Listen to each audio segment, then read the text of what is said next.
Ang sinasabi ng Biblia, bawat tumanggap kay Jesus ay binibiyayaan ng kaloob. So meron kayong kaloob. Meron investment, spiritual investment, ang Diyos sa ating mga buhay. Ang purpose niyan ay upang tayo ay maging kagamit-gamit. Kaya pwede ba pag uwi nyo mamaya, puntahan ninyo yung estante ninyo, kunin ninyo yung Biblia ninyo, na matagal lang nandoon at ihipan ninyo yung makapal na alikabok. Because minsan, kung ano ang itsura ng mga Biblia natin, yun din ang itsura natin.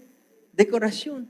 Amen. Pero tignan po ninyo yung mga useful na mga tao na patuloy na nagle-level up. Maraming problema, hindi nangangahulugan pag useful ka sa gawain ng Panginoon, ay exempted ka sa mga problema. Mas maraming ang problema eh. Amen? Pero ang maganda ay kagamit-gamit tayo sa Panginoon. Kaya ang challenge ng Panginoon sa atin, for 19 years, it's about time na alisin natin ang sarili sa isang istante sa gawain ng Panginoon na istante ng mga dekorasyon. Alabitin mo ngayon yung katabi mo, hindi tayo dekorasyon.